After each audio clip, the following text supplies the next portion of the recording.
What's happening, guys? Happy Sunday and welcome to the Dynasty WarZone, the People's Dynasty podcast. On today's show, we are going to own up to our biggest misses. We are going to hit you with some freezing cold Dynasty takes from this past season, and I got to say, my co-host is freezing right now. His Detroit Lions come up a little bit short, but he's here. We're a little bit later than we scheduled the show, but you got to give the man 15 minutes or whatever to get his everything put back together. You know him as the man of the hour and the man with the power. Jerry, buddy, how are you? I know you're drinking. Yeah, I have gone just straight Woodford. Today's a straight Woodford kind of day. We are 15 minutes removed from my Detroit Lions absolutely choking on applesauce. You can hear it in the tone of my voice. I'm sure it feels like I'm pretty downtrodden. If you want my other feelings, my deeper feelings about what this game was, what it meant, you will have to subscribe to patreon.com/Dynasty WarZone, because I just went on a little bit of a diatribe there. I see in the chat you wanted to give me a hug. I feel you. But this is what I will say for the regular show. The Lions deserved it. They absolutely had that game, and they pissed it down the drain. Nobody played like champions, and they got what they deserved. Everybody is at fault. I could complain about everybody. Instead, let's talk fantasy football. Anything to get my mind off of the atrocity that I just watched with my own two ojos.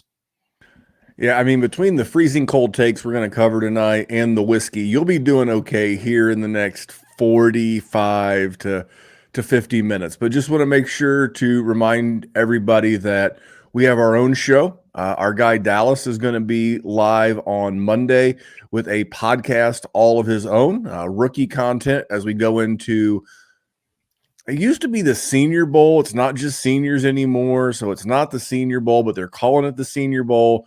I like Dallas's term. Dallas is calling it All-Star Game Weekend. It's fair. I can live with that. That's reasonable. Speaking of All-Star games, they're going to host the NBA All-Star game here in Indianapolis in a couple of weeks. Look at you. I mean, Indy's not going down to host anything, honestly. We have a better than average airport in Indianapolis. It's not great, especially if you're looking for direct flights. But if you have to come here, depends on where you live. If you live like in a hub city like a Chicago, Dallas, Miami, Atlanta, what have you, you'll get a direct flight. But if you're coming from like Pittsburgh, you're going into Cleveland over to Indy. So, but overall, yes, it's a good airport. We'll be hosting the Combine.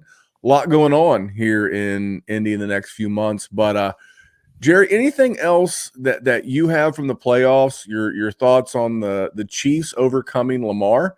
Because it had the patron group chat riled up because people did not like takes in the group chat. Yeah, I got to watch chunks of that game because I was at work. I worked in the morning shift, so I could get home to watch whatever the hell that just was. But I do live in Iowa, which is, if you didn't know that, I live in Iowa. Most people are Chiefs fans. So there are a lot of happy people, and they all know I'm a Lions fan. So even my work chat, that is literally just like a scheduling app, they're still texting me condolences. So it was a good game. You're betting against Patrick Mahomes in the playoffs. Not a smart bet. Listen, I thought the Ravens were going to win. I mean, Patrick Mahomes is Patrick Mahomes. What do you want to say? I mean, it's going to be a great game. It should be a good Super Bowl. It's honestly, I mean, it's the defending Super Bowl champs, unbelievable coach, best quarterback in the league against the team that has played the absolute best from start to finish all year in San Francisco. So it'll be a good game as much as I'm going to hate watching it. Yeah, I'm pretty excited for this one. It's just I find it odd. And certain people just get like, I think once people like you, they like you. And once especially on social media, and once they hate you, they hate you. Or maybe hate's the wrong word, but they look at reasons to pick at you. It's like Josh Allen. They lost last week, and Josh Allen played tremendous. I heard some people, poking and, he could have done better. And now, mind you, this isn't necessarily our dynasty or fantasy peers. This is big media, ESPN, blah, blah, blah, blah, blah. But here's the thing. Nobody's got a bad word to say for Lamar. He did not play well. He was 20 of 37 passing. And that's because, what was it, a month ago? We did our quarterback rankings. Is that right? 3-4 weeks? Yep. I moved Lamar way up, and I said it was because his passing had taken a nice step forward. The part of his passing game that has not taken a step forward is when the other team knows he has to pass. Because that's what happened today, and they pushed him off his first read. He got very flustered. And obviously there were turnovers in the game. The one in triple coverage was just bad. Yeah. You can't throw that ball. No, you cannot. Listen, he needs better pass catchers too. Don't get me wrong, but yes, but that are we going to do that? That little chestnut. He had Mark Andrews back. Yeah, Likely's playing better than ever. You got Beckham. You got Zay Flower. I mean, he's got receivers. Josh Allen's got what's left of Stephon Diggs and a handful of. I think Patrick Mahomes may like a word. Either. Patrick Mahomes may like a word. I mean, listen, I take Rusty Rice over anybody else on. Well, I'll tell you this: that catch that Marquez Valdez-Scantling, Mr. Butterfingers himself, of all the times to come up with like a nuts catch, just right there. But this is not a playoff show. This is a freezing cold take show. We're going to get into that. We do have sponsors, and our sponsors today are primarily our friends here at Player Profiler. Rookie season's coming up. Our first mock draft is next Sunday. We're doing ours. Our boy Dallas Hyder is going to be here. I want to confirm. I'll say, first of all, welcome aboard to Dan Williamson. Dan's the man at Overhyped Sleeper. Drop the last E in Sleeper. He may be here next Sunday with us as well. So a lot going on here at the DWZ and Player Profiler. But just for you Dynasty gamers, let's hear about the Dynasty Dominator. Now, I know many of you are looking for a secret weapon for your Dynasty League, and I have it. It's called the Dynasty Dominator app. You go to the App Store, go to Google Play. It's right there. It's $5 to download, and then every year it's $5 to load the next incoming class of rookies. You can add Superflex, add tight end premium. It's incredible because it allows you to look up players. It allows you to vote on whether a player is a buy, hold, or sell, and then see the market sentiment on that player. And you can compare their lifetime value rating from Player Profiler to their Dynasty ADP at the FFPC, all in the price lookup tool. And beyond that, we have a trade analyzer, so you'll never lose another Dynasty trade again. And in our settings, you can set this is a win now team, this is a rebuilding team, and then we let you compare players. Look at their metrics side by side, prospect metrics, NFL metrics. It's all there. It's $5 in the App Store. There's some add-ons for Superflex and to buy the upcoming rookie class. Every year, you're going to spend $5 on this thing, and it's going to be well worth it. Yeah, now is a great time to get the Dynasty Dominator. Just true. You're either going to be starting startups, right? And then rookie drafts. There's not a better, and it's not that expensive, guys. I mean, I hate to say it, for you a McDonald's guy, Jerry? I mean, a little bit. Arby's? I mean, more so when they had the snack wraps, but still. Whatever your favorite combo meal is upsized is more expensive than the Dynasty Dominator with the new draft class. 100%. Check combo prices near you. Well, anyway, speaking of Player Profiler and speaking of Dynasty, I don't have a good people, bad tweets, but I saw a tweet that, we're going to put in that segment because I don't go looking for trouble, Jerry. No. Well, kind of. Sometimes, but not this time. So I was looking around and I found Theo's tweet. Tweo Grimminger, the director of content here at Player Profiler, he tweeted out during the Lions game, Jahmyr Gibbs is a top 2 RB in Dynasty, and he's not second. So clearly, Theo thinks that Jahmyr Gibbs is the Dynasty RB1. Jerry, what are your thoughts on that? I am not ready to do that. I just don't know if he gets the ball enough. He's absolutely talented enough to be in that situation. I just think Breece Hall is also very talented, and I think Bijan Robinson is very talented, and they're going to get more opportunities. He's still my RB1. I still believe he can be this generation of running backs because I think he could be the next Alvin Kamara, Christian McCaffrey type. I don't necessarily disagree with you. He And- absolutely. And if you would have asked me that question about 2.5 hours ago, I think I was running around my apartment screaming about how large his male parts are. His Sacagawea? Yes. I think girthy was the word I used pretty loudly. I don't think my neighbors probably Well, have I'll no ask you idea never what's to going use on, it again. Yeah. Yeah, I like Gibbs. I like the PPR value. He's had 3 or more catches in just like the last 6 games. I'll be curious to see what the offense looks like when Ben Johnson takes a job. Now, there's only 2 jobs technically still left open: the Commandos and the Seahawks. I could see the Commandos. I know his first name's Josh, the new owner of Josh Harris, the owner of the Washington Commandos. I think he's going to go all in on Ben Johnson. I'll be very curious. I would love for them to keep him in Detroit. I'm sure you would too. Both, yeah. But I'm with Theo. I think he's my Dynasty RB1. I know a lot of people, and we're not going to do our coaching breakdown show. We always do one of those for newer listeners that are finding us via Player Profiler. At some point, Jerry and I will sit down from a Dynasty perspective and look at the impacts of these new coaches, both pro and con. Good and bad. We'll look at it. And I know there's a lot of optimism right now in Atlanta because they brought in the passing game coordinator from the Rams, a McVay guy. we all want a McVay guy, Jerry. Yeah. I didn't get a good look at him. Is he as handsome as everyone else from that tree? Actually, sorta. What's his name? Matt LaFleur. He's probably got like a $58 haircut. He's dreamy.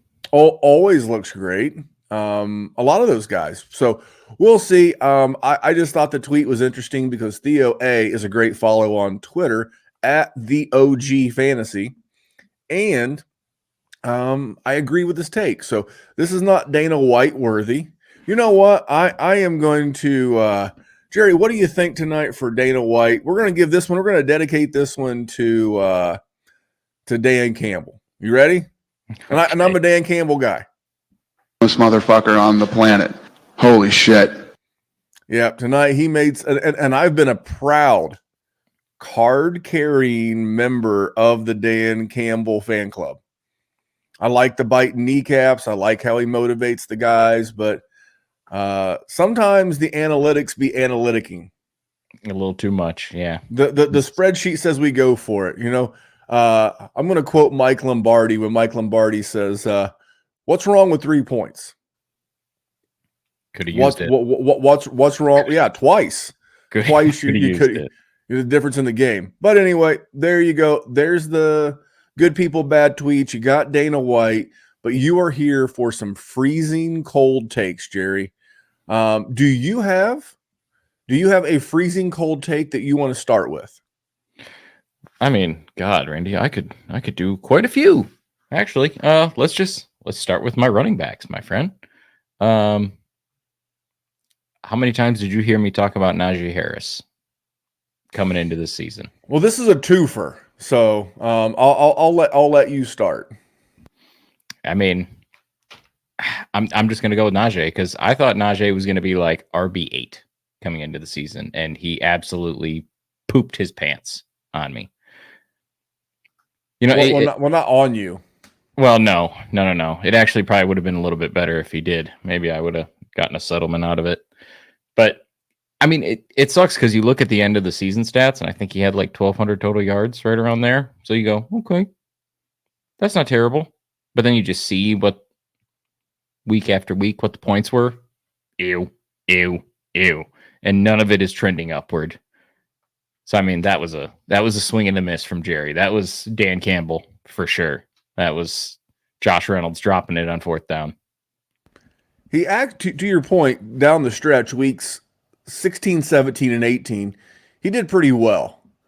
I will be very fascinated to see what they do from an OC perspective. We have it in the chat. Anthony in the chat said, Matt Canada did Najee no favors. True. And I want to agree with that, because if you go back to last year's draft kit with Player Profiler, now luckily I got a 1 for 2 because I was going to only do one, which was Najee Harris. Luckily, they needed someone to do a last one, and so I did Evan Ingram. Nailed Evan Ingram, so I at least got that one right. But I couldn't have been more wrong on Najee. And I will lean on Anthony's point in the chat here on YouTube. By the way, all you guys watching on YouTube, just leave a thumbs up. I love the interaction in the chat, but leave us a thumbs up. And he's right. It feels like their offense was so bad. It was run, pass. Obvious run situation, obvious pass situation. They weren't mixing it up. They didn't have a lot of pre-snap motion. They weren't executing either. Well, but it's hard to execute when the defense knows what you're doing. You know, Najee needs a little bit of, like, if he gets going, he does fine. But when they know he's coming, like, even the offensive line was supposed to have been better. They drafted the kid out of Georgia, the tackle, Broderick Jones, I think was his name, the big blocking tight end out of Georgia, Darnell Washington. They signed a guy in free agency from the Eagles. They were supposed to have fixed the offensive line. I think now is the time that Najee's a buy, because no one likes him. It's just him and Jaylen Warren, and he's still going to be the focal point of the running game. I don't think that he should. Jerry, what are you doing with Najee from a buy standpoint, a sell standpoint, a whatever standpoint? You're not selling him, because are you going to find a buyer? No. Especially during sexy rookie season? So many leagues.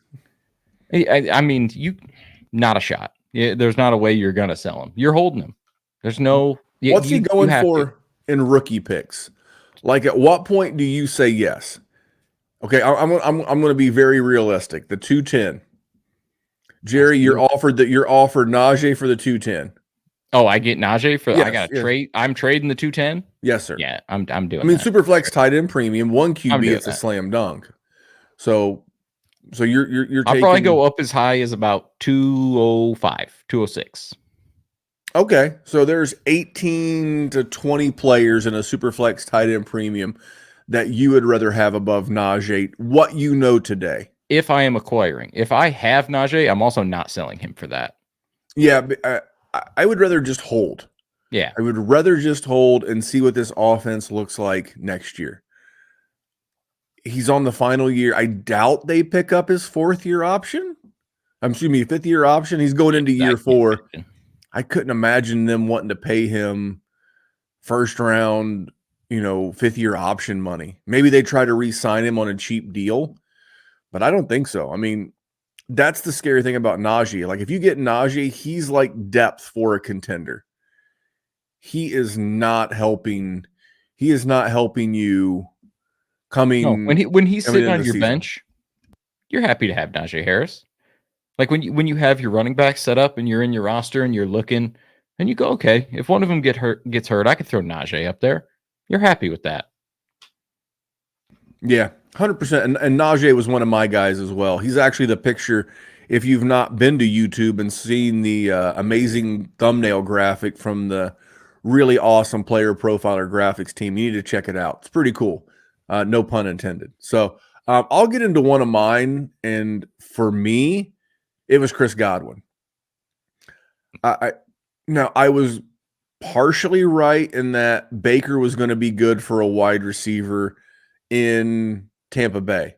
I just didn't think it was going to be Mike Evans, because when I looked at it, the way that Mike Evans plays the game and the way Baker plays the game, it just did not feel like a mesh. It did not feel like it was conducive to what Baker would do well. I also thought that they would get Godwin more involved in screens. He was coming back another full year removed from the ACL injury. I just thought it was going to be a big year for him, especially with receptions and yardage, and it really wasn't. I don't know what's going to happen, but that was one of the big whiffs, because we've already mentioned Najee. Jerry, what are your thoughts on Godwin? Are you a Godwin guy? He's still fairly young.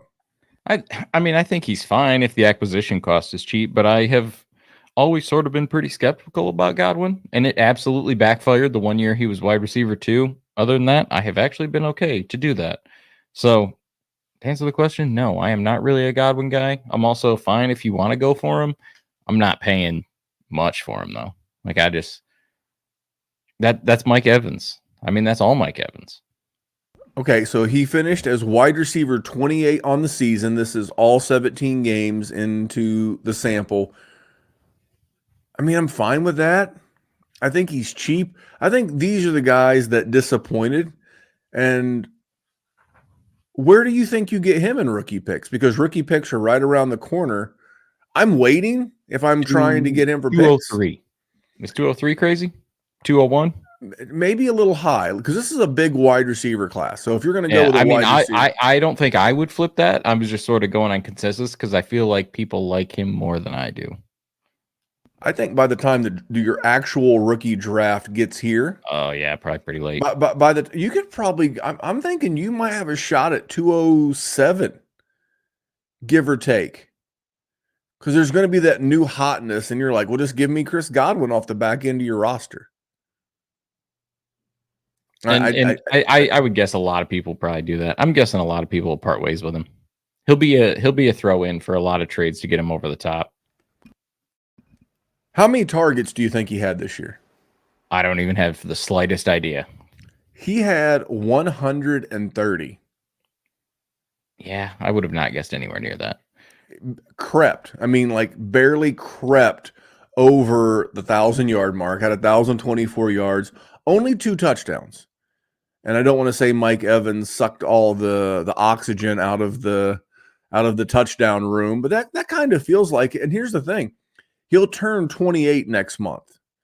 So he's still got a couple of good years. Agreed. Which is, I mean, he's a value because of that, for sure, because he's a aging vet and he hasn't been sexy in 3 years. And that is sort of the biggest thing that he's got going for him, because he had 2 years where he was, oh my God, if I could just go 4 minutes on Twitter without reading about Chris Godwin, it would have been a miracle. But now we're to the point that nobody gives a damn about him. So the value is there for sure. I think the only reason why you're buying now is if you think Tampa lets Mike Evans walk in free agency. If Mike Evans walks, he becomes the de facto wide receiver 1, maybe gets more of those red zone targets, maybe those touchdown numbers come up. But he's the kind of guy that if you're contending and I think you're never going to get him cheaper than you are now. So if I could send like a 207, 208, now even if I had to add like a 25 third, I don't mind it. Yeah, I can dig that. That's the best I got on Chris Godwin. Maybe I read the situation a little bit better than I thought. I thought he'd get a lot of targets, and clearly he got 130. That's a lot of targets. You want to know a rookie that I screwed up on, Randy? Yes, sir, I do. Jalen Hyatt, man. He won the Biletnikoff. I thought he's going to go into New York, and he's going to be the only guy there, and Daniel Jones is going to just feed him the rock. And he proceeded to get 23 catches for 373 yards, and 100 of it was against the Patriots in like week 13 or something. He didn't do anything. And now, granted, Daniel Jones wasn't there for a vast majority of that season, but even when he was, Jalen Hyatt didn't show anything like he was going to be dynasty roster relevant at all. And I really thought he was going to be the guy that everybody was sort of overlooking and you could grab late and he'd be that producer, the Puka Nacua, if you will. No, not at all. I always liked him. What had you on him to start the season? Honestly, pretty productive at Tennessee. He had one big preseason game, if I remember.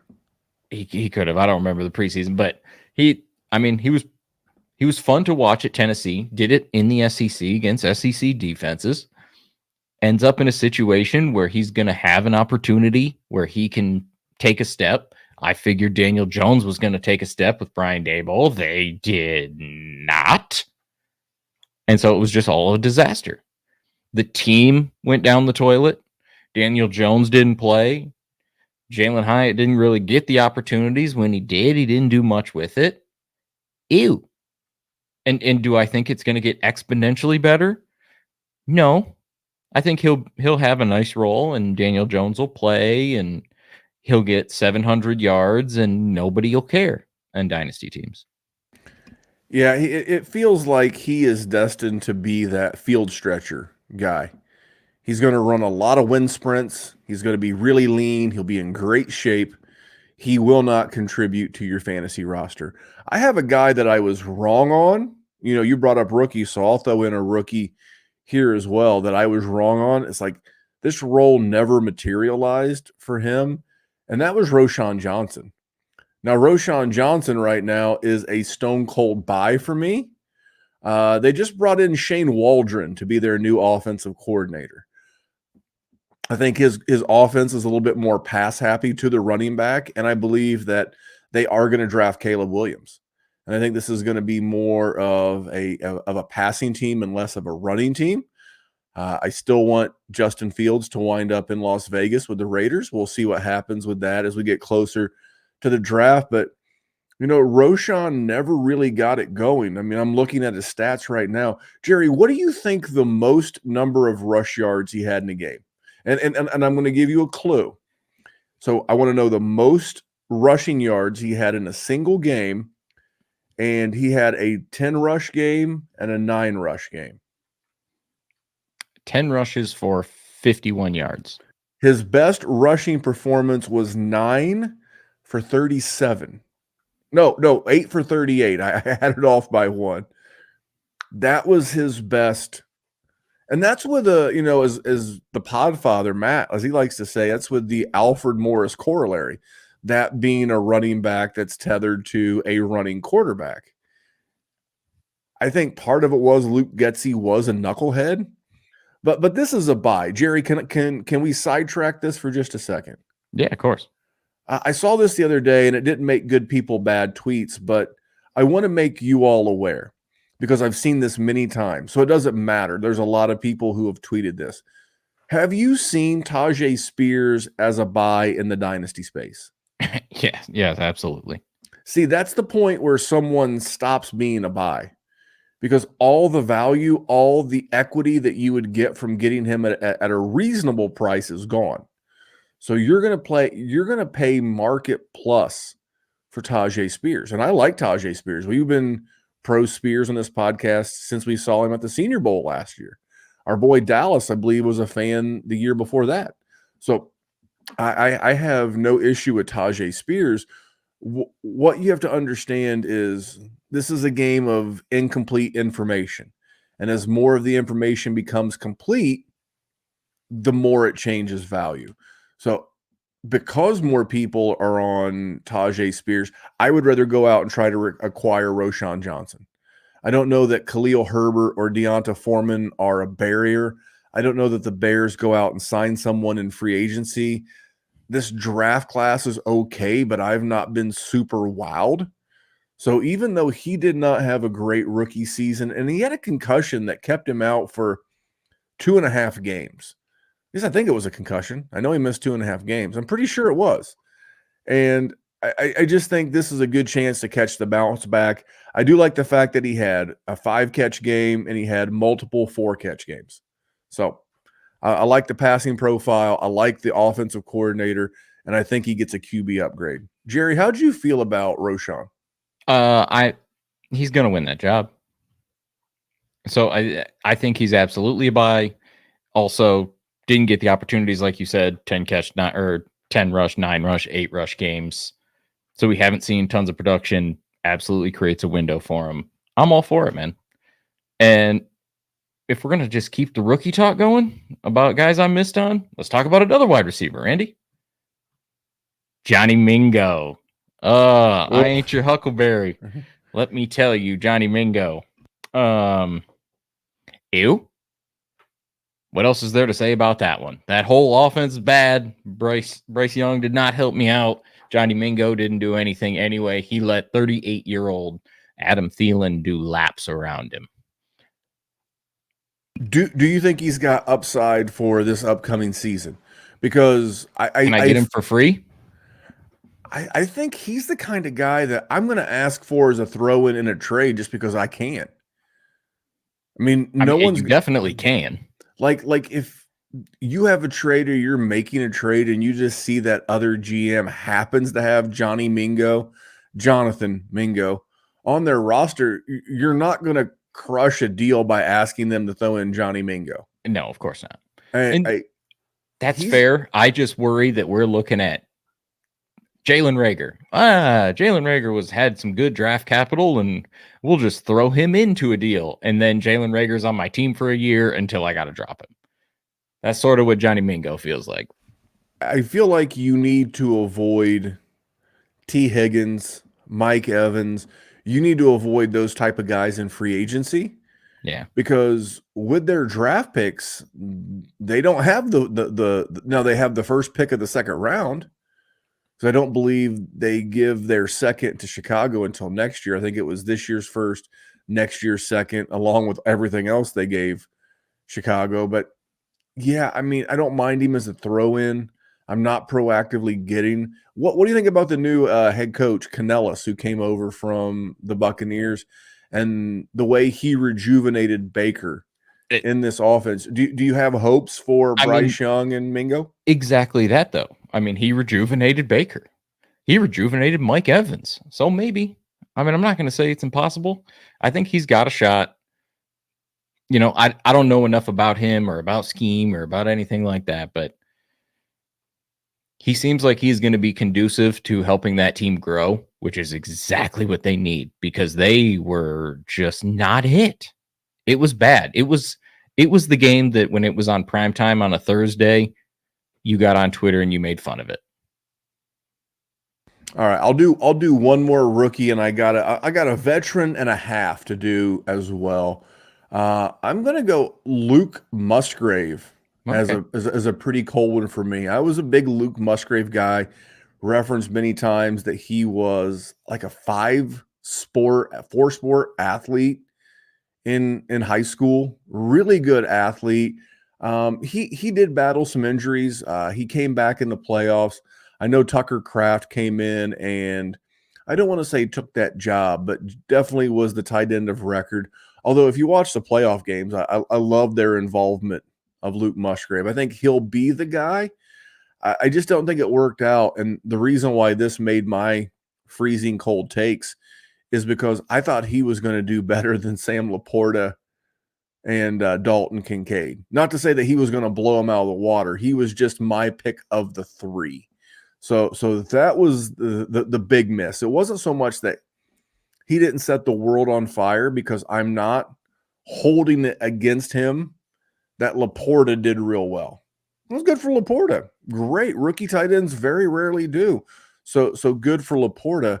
I think you're going to hear a lot this year. I think you're going to hear a ton of people say, mark my words, Jerry, you got your pencil? Oh, always. I'm a pen guy, but yes. Grab your ink stick and write this down. People are going to call Michael Mayer, the second round tight end from the Raiders, they are going to call him 2024's Trey McBride. Don't be shocked. I'm not making this a hot take yet, but don't be shocked if Luke Musgrave isn't next year's Trey McBride.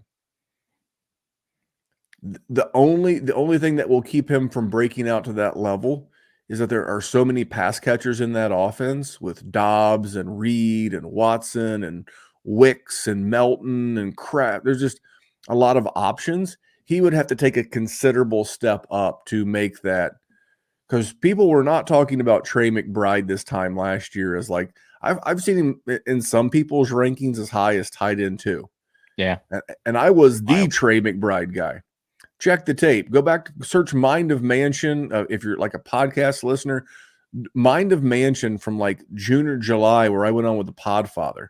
I'm a big Trey McBride guy, but you can't say that you saw that coming. And then for lightning to strike twice like that was a certain set of circumstances that were pretty favorable. I like Musgrave. But don't be surprised if he's one of the breakouts next year.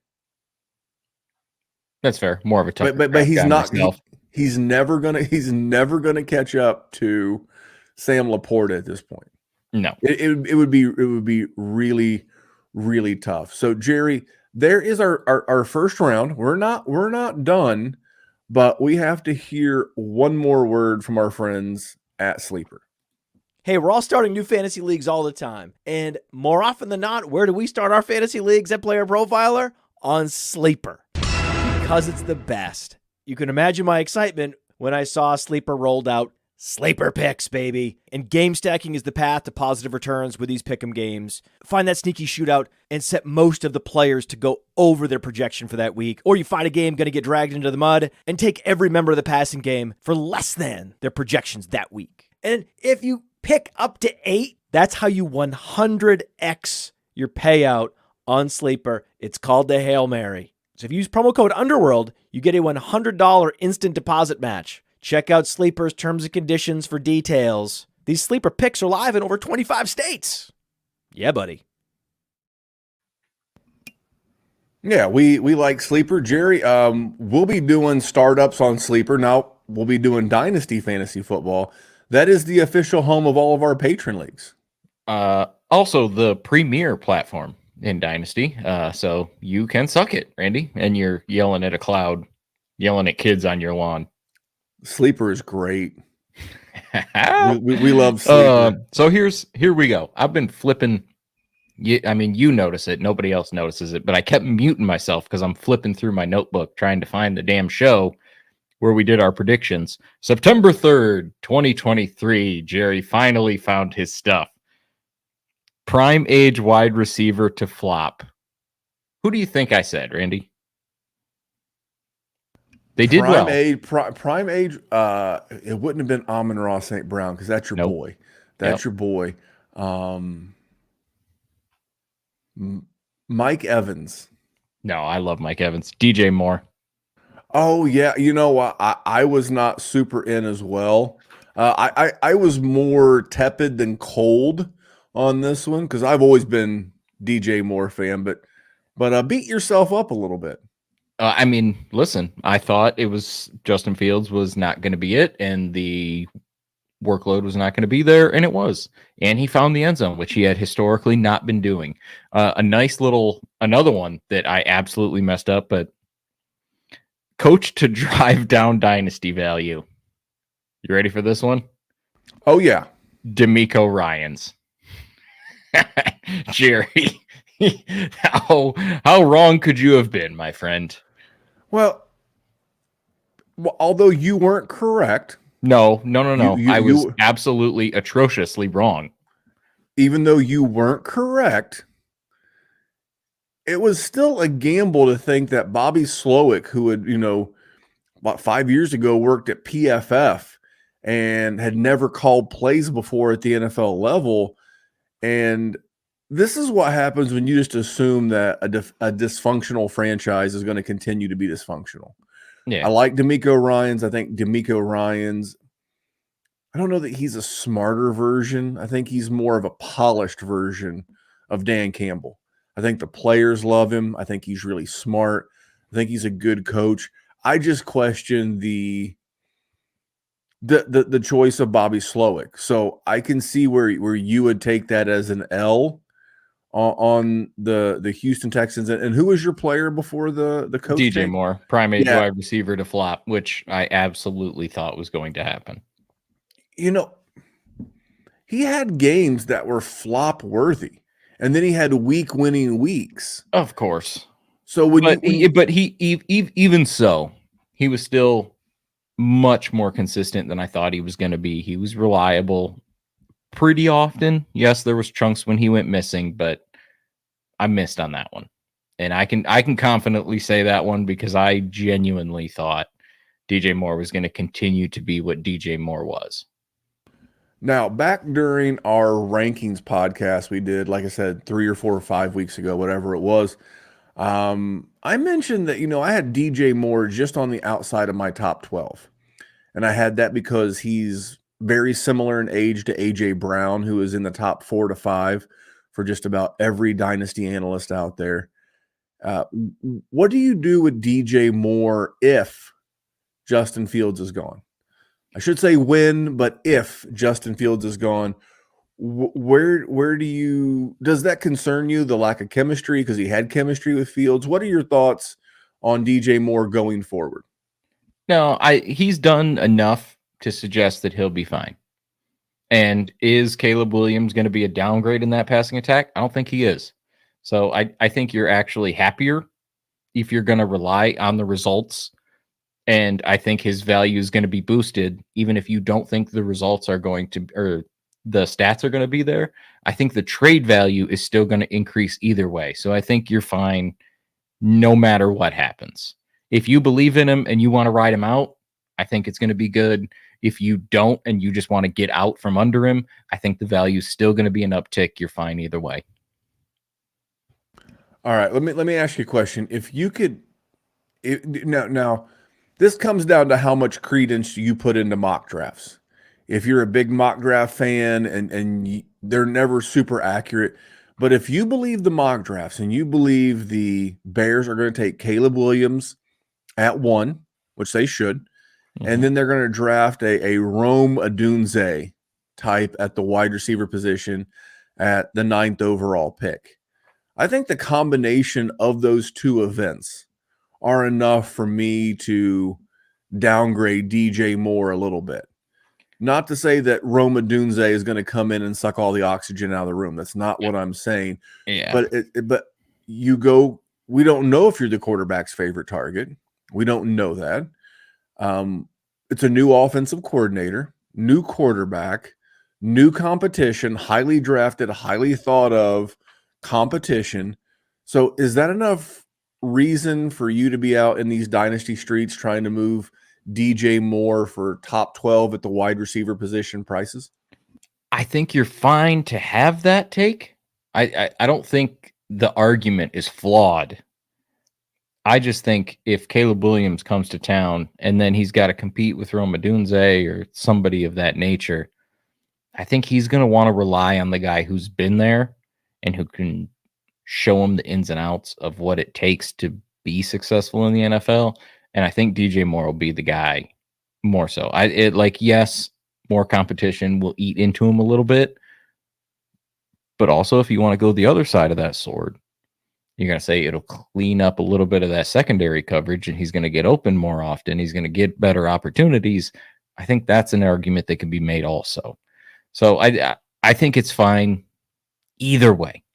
You're happy to have DJ Moore. You're chilling on him. I don't think there's any panic out of a DJ Moore owner. Okay. I just trying to paint a variety of options in the form of, what the listeners can do with DJ Moore. Hey, here's how you can put together your selling conversation. Here's how you put together your buying conversation, because that's where you get value, I guess is the best way to put that. All right. I got a guy, not super thrilled with myself. Now, part of it was injury, but and this is the cautionary tale of what's going to happen, in year 2 of this offense. What's CJ Stroud going to look like? I thought in year 2 of Brian Daboll's offense, I thought Daniel Jones was really going to, bring this thing together. They brought in Darren Waller. They drafted Jerry's boy, Jalen Hyatt. Saquon was healthy. They had him. They got the contract worked out. Daniel Jones got paid. It kind of felt like everything was supposed to line up for Danny Dimes, and he became Danny Dust. He just was not great. What are you doing with him, Jerry? It wasn't your cold take, but what are you doing with Danny Dimes? Actually, it is. I'm looking at another one that we did. And one of them was the one that I said earlier was Najee Harris. Najee Harris will finish his RB1. Yeah, good job, Jerry, you idiot. The other one is Daniel Jones will finish as top 5 QB. So what am I doing? I'm not selling him because he's still going to be the starting quarterback of the New York Giants. And if I'm playing in a super flex league, I'm better off just holding on to him and having him in case some stuff happens. Because if we learned anything from this season, stuff can happen. You know, he brought that sneaky, and what I liked about him is he brought that sneaky Konami code running ability. Now he'll be coming off the ACL, and he's not a bad athlete. I mean, he's not Lamar, Kyler, Josh Allen, but he's a better athlete than people realize. He's only going to be 27. I just wonder if there's a chance that you could get him super dirt cheap as a contender. I would absolutely assume you can. To me, this is the kind of like third quarterback I love to have. If you've already got a couple of good quarterbacks you really love, and maybe you lose a guy to retirement, maybe you had Geno Smith as your QB3, and you're just not. Take another shot. I mean, if you're Seattle, do you just risk it for the biscuit and draft the kid? I mean, I've heard people say he's not a first round pick, but you have a guy right there in state, like down the road a piece, in Michael Penix Jr. Yeah. Do you go get him? Do you give Penix Jr. the Patrick Mahomes redshirt year and develop him long term? I mean, but this is the kind of thing where, to take it back to Geno as your QB3, if he gets nuked from a value perspective, then you're going to need a QB3. How about this, Jerry? If you were having a QB3 right now, would you rather have, man, I got to hit you with something. Let me get a list of QBs here. Would you rather have Daniel Jones as your QB3 or Will Levis? I don't really believe in Will Levis, but I think the answer is Will Levis. Okay.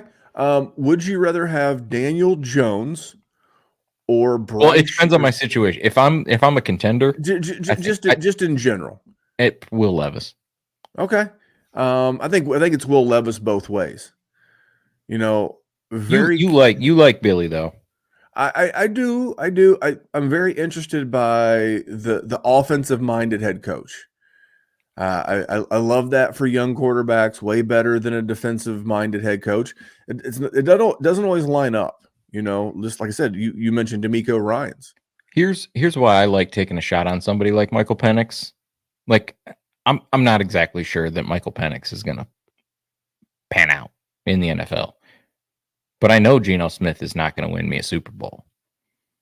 Like Geno Smith has already had his resurrection of relevance in the NFL, and it's been good enough for like 7th place in the NFC, and you sneak into the playoffs and you lose a game, and that's what he is. Yeah, so like if I'm playing for that, no thank you, I'm good. That's just wasting my time. I'm going to be stuck in purgatory the whole time. So I'll take the shot on Penix, and if he poops his pants, then I'll win 4 games and I'll have a top 5 pick and I can get another quarterback. Deal. All right. One last question. Would you rather have Daniel Jones or Kenny Pickett?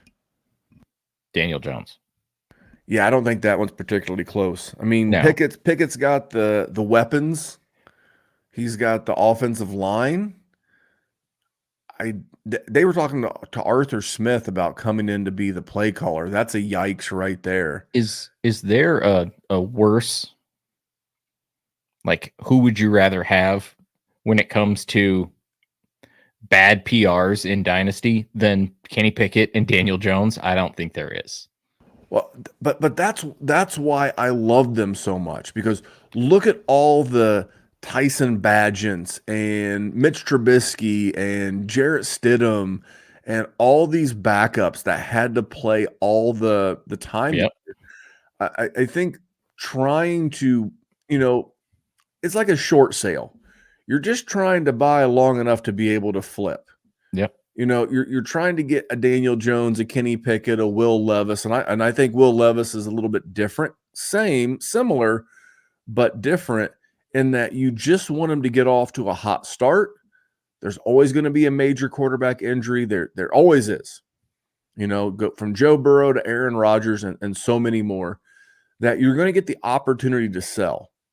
So even if you get them for a second now, I think that might be high, but whatever, for picks or what have you, you could get a nice chance to cash out. Now it has to roll your way, but so many of us play in Superflex leagues. I'm always going to take swings at these guys that have shown flashes in the past. That's just how I roll. All right, Jerry, one more and we'll get out of here. Give us one more freezing cold Jerry take. I mean, mine was definitely going to be Daniel Jones. Let's see. What was a good one? I'm trying to just think of him based on, I knew I was going to say Najee right off the bat because that was wrong. I'm not trying to play. I'm trying to just think, you know who it is? The guy that I thought was going to jump into that, not the top tier of wide receivers, but that second tier is Devonta Smith, and didn't. Barely cracked 1,000 yards. I mean, he got probably 6 or 7 touchdowns, something. It looked like A.J. Brown was the only guy that was going to get any targets or any love for the first half of the season. Devonta Smith finally started to get into the end zone, never really had tons of explosion games. Jalen Hurts looked like he was not right. That offense fell apart. That's what you get when you have Matt Patricia on your staff and the players have to look at him. That absolute cursed, dreadful human being that is Matt Patricia. But Devonta Smith, I really, really thought he was going to take that jump and be like wide receiver 4 in Dynasty. And now he's like wide receiver 14. What are you doing with him? I think he still has the possibility to be somebody that's going to be wide receiver 4. So I think he's a buy. And when it comes to rookie season, what's he going to be worth? Because people are going to rather have Malik Neighbors. People are probably rather going to have probably Rome Odunze than him. I'll take Malik Neighbors over him right now, but I don't know if I would when it actually comes down to it, but I mean, depending where he goes, of course. There are 3 guys in this class that I know I am already a big fan of. Now I've just started. I'm no Dallas Hyder. I'm no Shane Hallam. I've not crunched all the rookies, but I will tell you exactly 3 guys that I am in on. So for those of you listening, you guys Jerry, you can potentially snipe me next week. Number 1 is Drake May. That's my quarterback. I feel like T.O. Because he's going to not be sexy and he's going to fall down draft boards, and that's the exact guy that Randy goes for every single damn time. I'm telling you, Caleb Williams is the Joe Burrow of this class. I'm telling you that Jaden Daniels is the Tua Tagovailoa of this class. He'll be the guy who comes from the SEC school, Heisman Trophy winner. He'll be very popular. And then I'm just going to take this like I did with Justin Herbert. I'm going to take boring old Justin Herbert, Drake May. So that's my quarterback. And I'm pretty well into this process enough to know that I'm going to have a lot of Malik Neighbors. I think in any other class that didn't have a Marvin Harrison Jr. level prospect, this guy would be so high up draft boards. He is he's in of this class. He is in a tier all his own. It's Marvin Harrison, space, Malik Neighbors, space, Rome Odunze, and the rest of these guys. I think that's probably fair to assume. And then I think I'll have a lot of Blake Corum. I like his grit. I like his grit. Ew, I hate that you absolutely put a Wolverine with a Dan Campbell saying, but it's fine.